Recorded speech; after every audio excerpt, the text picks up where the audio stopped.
Bison had no time to hang their heads coming off a disappointing loss to Western Illinois on Friday night at the Benson Bunker Fieldhouse. It was a late rally that fell short, but the Bison saw 3 players reach double digits and hope to turn that same production against the Summit League leading South Dakota Coyotes Sunday afternoon.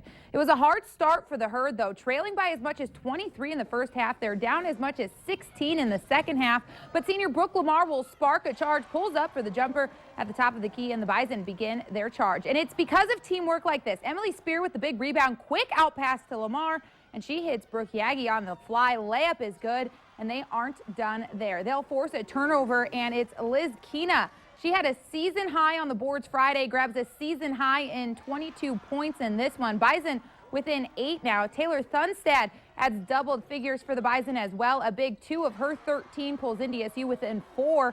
But it's Lamar leading the way and making it a 3-point game with under 9 to play. She hits the 3 at the shot clock buzzer, part of a game-high 27. The Bison will continue to pull within 2, but can't quite ever take over, having outscored USD 50-38 in the second half. Head coach Maren Welseth says the tough loss is still a huge win as this team continues to grow each day. We really played for each other. We came back and fought. We believed in each other, and it didn't turn out how we wanted it to. You know, I think the fight that we can muster up as a team is pretty incredible.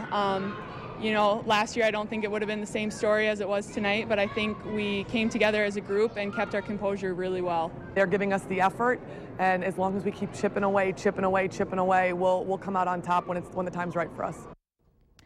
North Dakota State is back in action on Wednesday in Tulsa, Oklahoma as they take on Oral Roberts. They return home Saturday to host Omaha.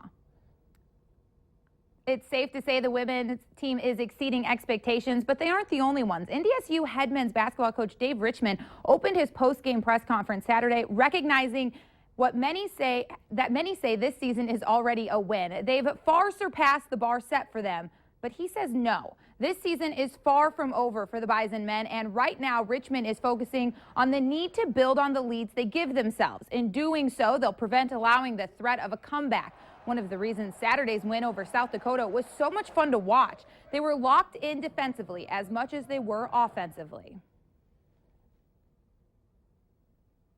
We always can put the ball in the hole or in the basket, but that's one thing we let our heads on is getting stops, and we kept getting stops, multiple stops, and we just, on the other end, this game, we felt like we just kicked the ball in the hoop. So that's one thing we really stressed this game was getting stops and keeping off the offensive rebound, and as we did that, our league started to increase. South Dakota leads the league in offensive rebounds, averaging 12 a game. The Bison gave themselves a major edge, allowing just 4 on Saturday. An edge Richmond says they need to continue giving themselves moving forward.